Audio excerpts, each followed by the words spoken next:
en faisant un lien direct. Certains sont morts là, au Bataclan, d'autres sont morts pour la France. On va recevoir des témoignages exclusifs dans un instant. Le chant des partisans, moi, c'est un chant qui me prend aux tripes. Alors, il est pendant la Seconde Guerre mondiale, c'est l'hymne de la résistance de la Seconde Guerre mondiale, je suis d'accord, mais j'aimerais bien entendre quelques petites notes avant de marquer une pause. Amis, entends-tu le vol noir des corbeaux sur nos plaines?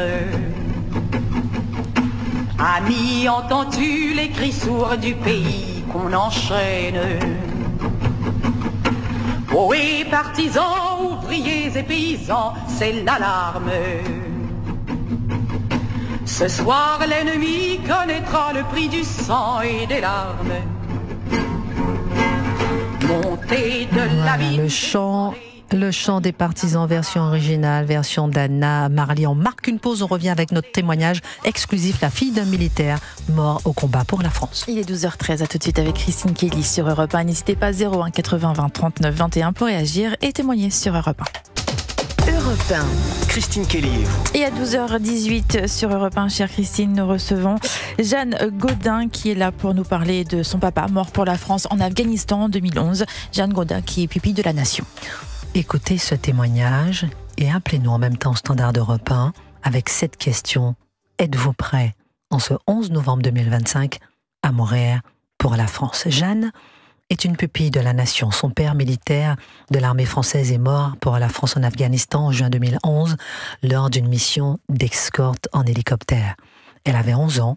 Quelques mois plus tard, le 11 novembre 2011, elle accompagnait le président Nicolas Sarkozy sous l'Arc de Triomphe pour déposer une gerbe au nom des enfants de soldats tombés au combat. Un moment symbolique puisque cette date devenait ce jour-là la journée d'hommage à tous les morts pour la France. Aujourd'hui, maintenant, Jeanne témoigne de l'après, de la vie des familles, de la mémoire, mais aussi de la jeunesse qui porte encore à sa manière les valeurs de la France. Bonjour Jeanne Gaudin, merci infiniment d'être là avec nous dans le studio pour ce témoignage exclusif qu'on n'entend jamais.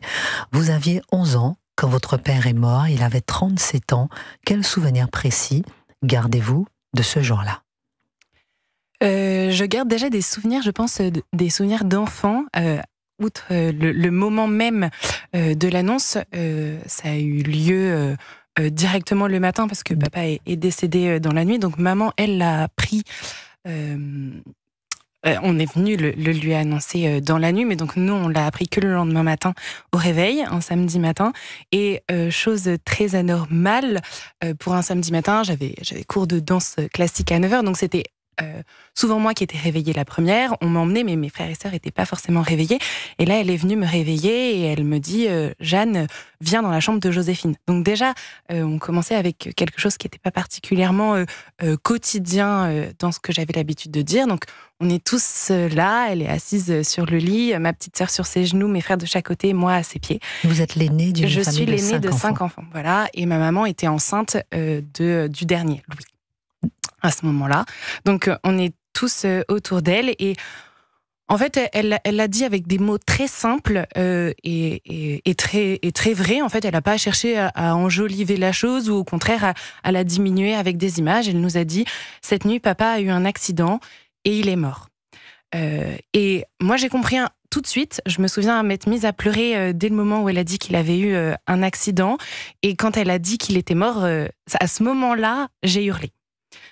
Donc ça, c'est les premiers souvenirs. Ensuite, une de ses amies, Violaine, qui était restée avec elle pendant la nuit après l'annonce, est sortie d'une pièce à côté. Donc moi, je me souviens m'être blottie dans les bras de Violaine à ce moment-là. Je ne sais pas combien de temps est-ce que ça a duré. Je ne sais pas combien de temps est-ce qu'on a pleuré entre frères et sœurs et avec maman. Mais le deuxième souvenir que j'ai, c'est d'abord d'avoir eu tout de suite cet instinct de il faut que je m'accroche à quelque chose qui me rapproche de papa. Moi, ça a été tout de suite de recourir dans ma chambre et d'ouvrir le dernier tiroir de ma table de nuit où il y avait toutes les lettres qu'il m'avait écrites pendant toutes les OPEX pendant ces 11 années et d'avoir envie de les lire. Un de mes frères, alors je sais plus dire si c'est Cyprien ou si c'est Henri, mais est venu par derrière et m'a dit « Jeanne, retourne-toi en fermant les yeux » et m'a fait sentir le parfum que j'ai tout de suite reconnu, le parfum de papa. c'était des petites choses comme ça où tout de suite, dans la journée, on a eu besoin de se raccrocher à ça. Puis ensuite, la journée, en fait, elle enchaîne des collègues de papa qui, eux, n'étaient pas forcément partis en mission, viennent, accompagnent maman, l'aident sur les démarches, lui expliquent la suite. Moi, en tant qu'aînée de 11 ans, je prends un peu les devants. Faut organiser le petit-déj pour mes frères et sœurs. Donc, en fait, on se retrouve dans la cuisine. Vous permettez, Jeanne, que je lise peut-être une carte postale de votre père? Bien sûr, oui. Je vois votre sourire, votre résilience, et vous nous raconterez comment vous faites pour avoir cette force. Jeanne Gaudin, témoignage exclusif sur Europe 1, fille d'un militaire mort pour la France en Afghanistan alors que son père avait 37 ans. Je lis cette carte postale, une jolie girafe dessinée sur la gauche. Oui. Ma douce, c'est à Abidjan, le 30 janvier 2006. Ma douce, j'espère que, comme les enfants de cette carte, tu t'amuses bien. Pense très fort à moi quand tu prendras cette girafe dans tes bras. Gros bisous, papa. C'est ce genre de courrier qui vous ont permis de tenir. Complètement. C'était très précieux d'avoir ces petites cartes, ces photos où il pensait à nous. Cette girafe, la carte qui... il nous a envoyé à chacun, on avait une peluche effectivement, et donc moi mon animal préféré à cette époque-là étant la girafe, j'avais donc reçu cette girafe, et c'est cette girafe qui dans les années et les jours qui ont suivi, avant les années plutôt, que du coup je parfumais avec son parfum et avec laquelle je m'endormais au début. Donc ça a été vraiment, moi qui n'étais pas très doudou, j'ai pu être doudou à 5 ans, tout de suite c'est quelque chose à laquelle je me suis quand même raccrochée tout au début. Beaucoup de questions à vous poser. À quel moment vous avez compris ce que mourir pour la France voulait dire? Avec du recul, je pense qu'en fait, ça se fait au fur et à mesure qu'on comprend ça. Quand on est petit, à 11 ans, on comprend ce que c'est déjà être militaire, on comprend l'enjeu. Je me souviens quand papa nous avait dit qu'il allait partir en Afghanistan, je me souviens l'avoir supplié de ne pas y aller, et j'avais jamais fait ça pour les autres OPEX, parce que dans mon imaginaire de petite fille... Pour cette opération-là, parce que l'Afghanistan, il n'y avait jamais été, et l'Afghanistan, c'était quelque chose, dans mon imaginaire de petite fille, qui était dangereux, qui faisait peur plus que toutes les autres. La Côte d'Ivoire, le Sénégal, le Kosovo, tout ça. Il s'appelait Mathieu, il est mort le 10 juin 2011. Voilà. Et donc, l'Afghanistan, c'est quelque chose qui me faisait peur. Donc, mais pour autant, ça reste pas concret. À ce moment-là, on se dit ça fait peur, il y a des choses qui sont dangereuses. Pour autant, on se dit pas forcément à ce moment-là, mon papa peut mourir là-bas. Et donc, c'est plus tard, avec tout le cheminement, l'accompagnement qu'on a eu avec l'armée, l'accompagnement qu'on a eu avec nos familles. La première année, on a été très entourés, on était invités à beaucoup d'endroits, on a participé à des reportages, on avait été invités au Noël de l'Élysée, ensuite on avait été à Vincennes sous le président Hollande. Je précise que vous êtes Jeanne Gaudin, que vous êtes en témoignage exclusif sur Europe 1, vous êtes la fille d'un militaire mort en Afghanistan le 10 juin 2011. Le 11 novembre 2011, lorsque vous parlez justement d'accompagnement, le 11 novembre 2011 a été un jour très fort pour vous. Racontez-nous. Ce 11 novembre-là, donc on était invités, et donc 4 enfants avaient été sélectionnés parmi les enfants d'hommes morts pour la France dans l'année pour accompagner le président Sarkozy, déposer une gerbe. C'était une première. Voilà. Sous l'Arc de Triomphe. Et donc, j'étais accompagnée de mon frère Henri, ainsi que de Baptiste et Kylian. Parce que c'était la première fois que le président Sarkozy ouvrait. Tout à fait. C'est à partir de cette date-là que le 11 novembre est devenu aussi journée commémorative des morts pour la France. Vous aviez 11 ans. Des poilus. Voilà. J'avais 11 ans, on a attendu beaucoup, il faisait très froid. Mais c'était un moment qui était très solennel, et pour autant, on ne se rend pas compte que ça va être visualisé par tous les Français. On se dit là, surtout, en fait, on doit tenir une place et un rôle qui en fait incarne aussi toute l'éducation et tout le souvenir qu'on a de notre père. Ça n'arrive pas à n'importe quel enfant d'être là un 11 novembre sur la place de l'Étoile. Et donc, on a ce rôle à tenir qui est fort et qui rend hommage à la fois à son père et à la fois à tous ces soldats morts pour la France. Êtes-vous fière ou bien vous en voulez à la France? Ah non, très fière. très très fière. En vouloir à la France et en vouloir à l'armée, ce serait aussi en vouloir à mon père, finalement, d'avoir fait ce choix de métier-là. Et il n'y a pas plus beau sacrifice et plus grand sacrifice que de mourir pour ceux qu'on aime, de s'engager pour quelque chose, une cause qui nous dépasse, où on se dit... J'ai des palpitations en vous entendant. Ouais, oui. Il n'y a pas de plus beau sacrifice que de mourir pour sa patrie. On marque une pause. Appelez-nous au standard d'Europe 1 pour savoir si vous aussi vous êtes prêt à mourir pour votre patrie. J'ai des palpitations avec votre témoignage. Oui. On marque une pause, ma chère Géraldine. Et vous nous appelez au 01 80 20 39 21, 12h27 sur Europe 1. Europe 1. 11h30, 13h. Christine Kelly et vous. Si vous nous rejoignez à l'instant, nous sommes en témoignage exclusif avec Jeanne Gaudin qui a 25 ans, qui est orthophoniste, elle vit à Bordeaux. Elle a fait le déplacement pour venir témoigner en exclusivité sur Europe 1. Elle est fille d'un militaire mort pour la France le 10 juin 2011. Son père s'appelait Mathieu, il avait 37 ans. Et puis aujourd'hui, en ce 11 novembre, qui est un jour particulier de commémoration pour tous ceux qui sont morts pour la France, elle vient témoigner de ce que cela signifie. Avant de continuer à parler avec vous, ma chère Jeanne, on prendra deux auditeurs sur cette question. Est-ce que vous êtes prêt à mourir pour la France? On va prendre un Régis qui nous appelle de Lyon. Lorsque je rebondis, Régis, sur ce que vient de nous dire Jeanne, qui dit qu'elle est fière de ce sacrifice qu'a fait son père pour la France. Comment réagissez-vous à ça, Régis? Oui, je peux le comprendre, bien sûr. On peut être fier, effectivement, d'avoir connu son père et le voir se battre pour... Moi, la nuance que j'apporterais dans votre question, c'était aller mourir pour la France, oui, mais j'irais plutôt se battre pour la France. On espère toujours revenir sain et sauf, pas spécialement mourir. Ça, c'est plutôt la question que je pense qu'il faudrait plutôt poser. Mais Paul, Régis, lorsqu'on va se battre, est-ce qu'on ne se dit pas aussi qu'on est prêt à mourir? C'est ça aussi. Mais je pense que tout le monde, au fond de soi, sait on sera parmi ceux qui vont en réchapper. Mais voilà, on a envie d'y aller avec tous les éléments positifs, toutes les garanties possibles. Mais bien sûr. Maintenant, si je suis mon raisonnement, il n'y a plus des services militaires. Hein. J'ai 66 ans, moi je l'ai fait. Et bon, je pense que 6 mois, j'ai pas spécialement apprécié, comme beaucoup de gens. Je pense que 6 mois sont nécessaires, ne serait-ce que pour apprendre le maniement des armes, ça c'est une chose. Et surtout le vivre ensemble. Là, par contre, ça prend vraiment pleine notion de ce que veut dire le vivre ensemble. Quand vous arrivez avec des hommes de tous azimuts et vous restez plusieurs semaines ensemble, vous savez ce que c'est le vivre ensemble et ce que c'est de se trouver avec des jeunes de tout niveau. Hein. Je pense que ça, c'est important et ça permettra à tout le monde de réaliser ce que c'est de réaliser l'intérêt du service militaire. Oui, oui. En tout cas, vous dites aussi, voilà, que personne ne veut mourir pour quelque chose. La vraie question serait de savoir qui est prêt vraiment donc à se battre pour la France, battre physiquement, se battre idéologiquement, se battre pour sa patrie. Et moi, j'ai l'impression, mon cher Régis, qu'aujourd'hui justement, ce patriotisme ne va pas jusqu'à la possibilité d'un sacrifice physique, un sacrifice de sa vie, non?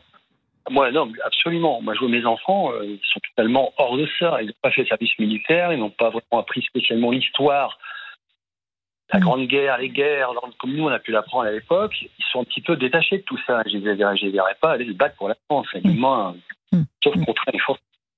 Et puis, dernier point, je me disais aussi, en cas de conflit de la France avec un pays musulman, que se passerait-il ? Juste pour info, je sais que c'est tabou, hein, mais on a le droit de tout dire sur cette radio. Oui, radio libre. Il y a une majorité, enfin il y a plus de 20% en tout cas, c'est ce que j'ai pu lire ou entendre, plus de 20% de l'effectif, et je pense que je minore le chiffre, de l'effectif des armées qui sont d'origine de confession musulmane, et ça pourrait poser un problème en cas de conflit qu'un pays musulman. C'est une question qu'on peut se poser.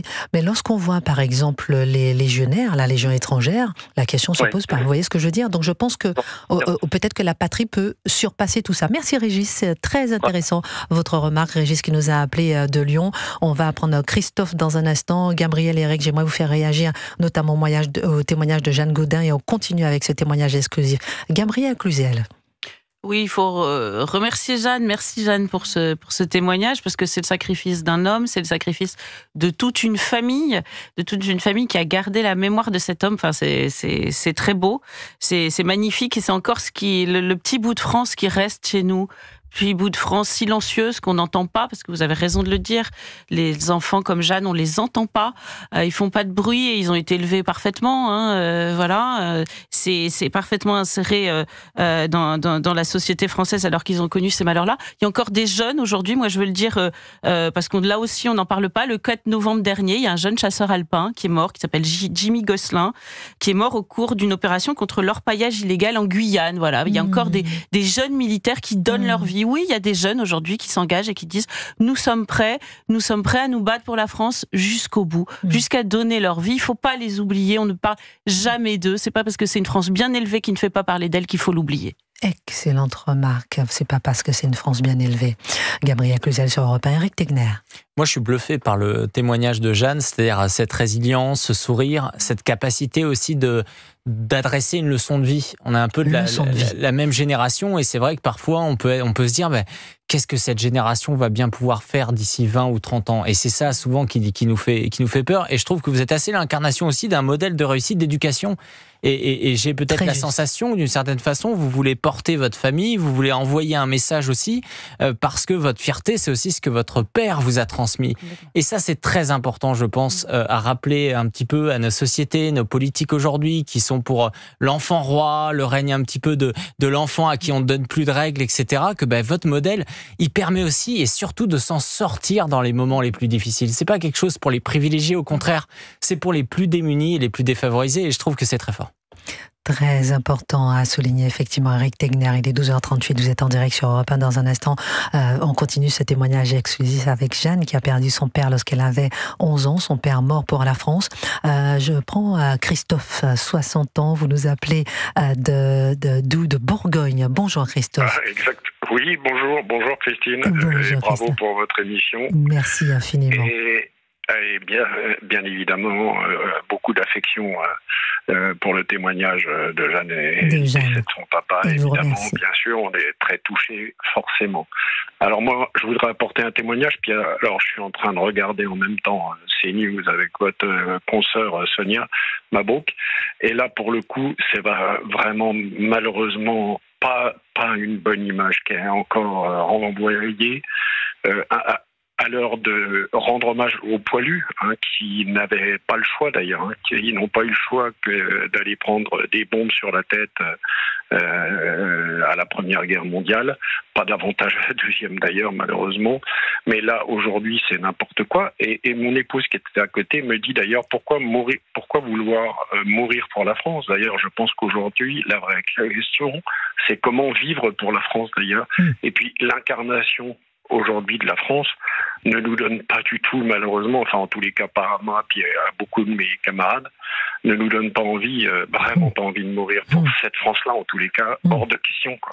C'est impossible, c'est juste ce qu'on impossible. entend. C'est fou parce que je suis sûre, Christophe, que pour autant, vous êtes patriote et vous aimez votre patrie. Ah, mais je suis patriote, mais moi, je ne deviendrai pas un soldat à mon âge, mais par contre, je deviendrai un maquisard, parce que moi, contrairement à l'incarnation tout en haut, là, aujourd'hui, dégueulasse, quand on voit les images, j'ai les images sous les yeux en même temps que je vous parle, mais en fait, c'est n'importe quoi. C'est incroyable parce que quand on pose cette question de la France, l'image, vous êtes en train de m'expliquer, Christophe, que l'image d'Emmanuel Macron vous bloque. C'est ça. Soyons clairs, soyons francs, c'est ce que vous êtes en train de me dire. Elle me fait vomir surtout. Mais la France ne dépasse pas Emmanuel Macron, selon vous? En fait, c'est l'incarnation, ça devrait être l'incarnation. En fait, il est tout en haut. Mais en fait, il montre rien et il nous donne pas envie. Moi, je vous dis, si vous voyez, je suis très malade, handicapé, invalide, enfin la totale des totales, et pas parce que si vous voyez mon visage, vous penseriez que j'ai pris une bombe dans le visage. Mais c'est pas le cas.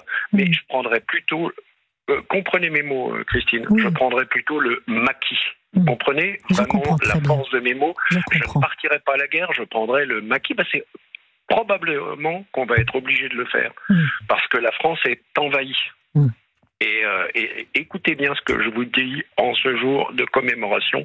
Malheureusement, on va pas partir à la guerre, et en tous les cas, on partira pas sur les ordres du président, de ce président-là, ça c'est sûr.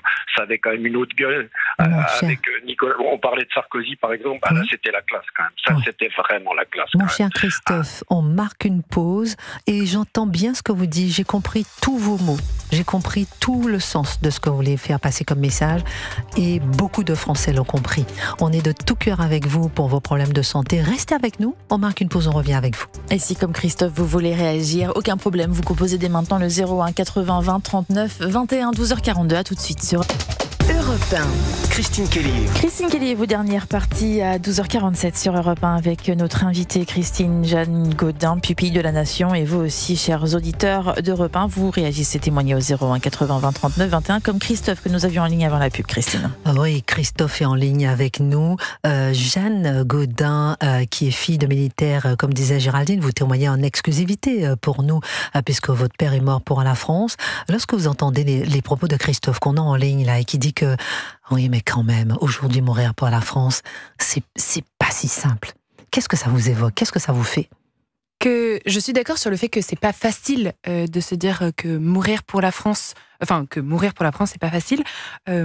Pour autant, en fait, on est français et je considère que ça fait quand même partie de notre devoir de patriotes et de Français que d'être prêts à tout pour la France. Alors après, pour les militaires, ma chère Jeanne, ou bien pour tous les Français? Pour les militaires, mais en réalité pour tout le monde, dans la façon dont on pourrait avoir à servir la France. Alors les militaires ont pris avec des très gros guillemets, la voie facile et la voie directe de servir la France, mais en réalité... La voie courageuse, la voie difficile, pardon. Voilà, tout à fait. Non, franchement. Mais pour autant, tout citoyen qu'on est, à la place qu'on a, on peut tout à fait servir la France. Moi, j'ai choisi mon métier au début parce que je voulais un métier qui puisse me permettre de travailler et d'être auprès des soldats.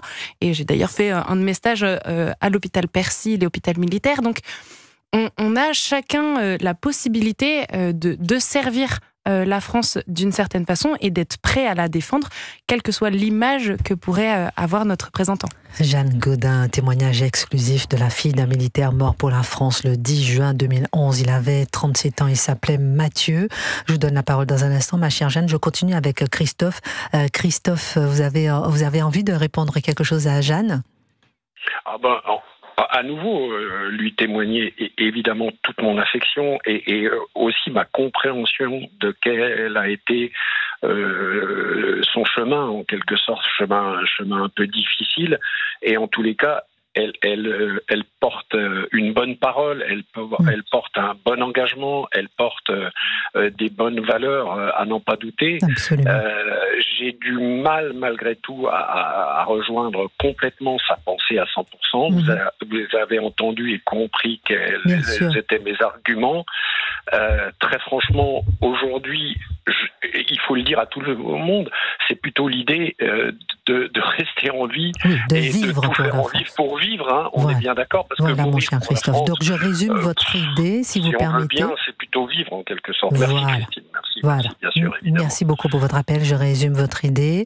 Lorsque vous voyez l'image d'Emmanuel Macron, vous vous dites qui représente quand même la France. Ça vous. N'allons pas trop loin quand même, mon ami. Mais j'entends bien ce que vous dites. Mais vous dites qu'il vaut mieux chercher à vivre pour la France. Merci infiniment pour votre appel, mon cher Christophe. Soignez-vous bien. Je pense à votre santé. Reposez-vous bien et merci infiniment pour votre appel. Vous nous appelez de Bourgogne. Bonjour Raymond, vous nous appelez d'Île-de-France et vous dites à cette question, est-ce que vous êtes prêt à mourir pour la France? Vous dites que s'il y a une attaque sur le sol français, que faites-vous, ma chère Raymond?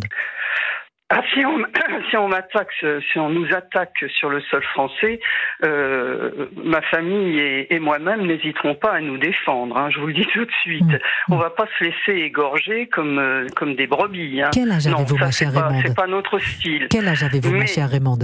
Non, je vous donnerai. J'ai pas d'âge, comme j'ai dit à votre. J'aime bien parce qu'en régie, on me dit demandez-lui son âge, demande-lui son âge. Non, j'ai pas d'âge.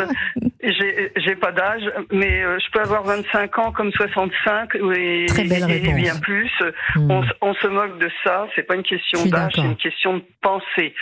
J'ai vu. Est-ce que vous donneriez vos fils pour la France? Je peux vous dire tout simplement que petite fille, j'ai assisté au défilé avec le général de Gaulle. Donc, vous voyez, c'est pas jeune. Et j'étais une petite fille.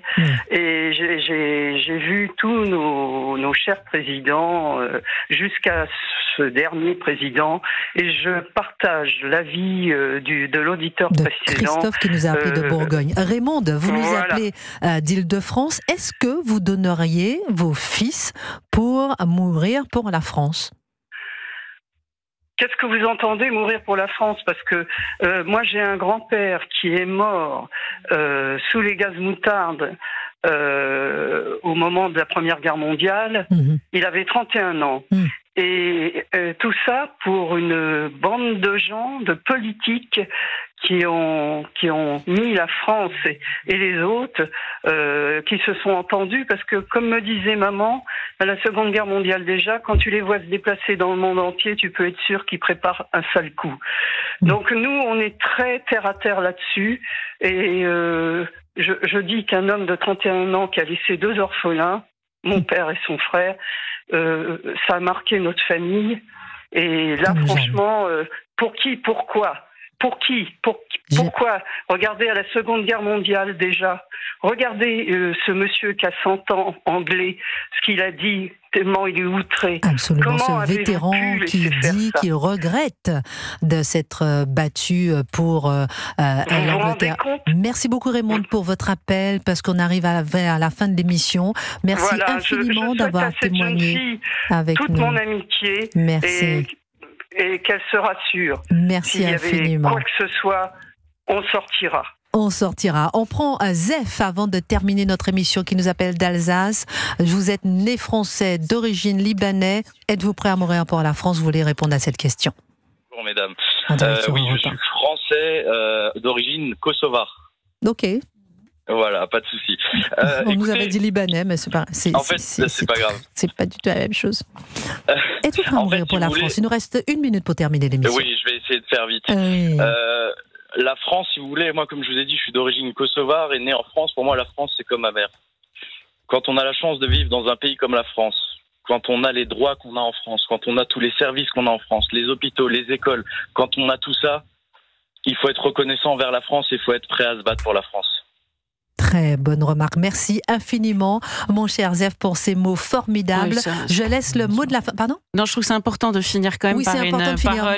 Merci à Mathieu Gaudin qui est mort pour la France, et il est important que d'autres gens soient capables de le faire. Appelé d'Alsace. Merci infiniment. Dernier mot à Jeanne Gaudin, qui est venue en exclusivité témoigner sur Europe 1. Son père est militaire, mort le 10 juin 2011 pour la France en Afghanistan.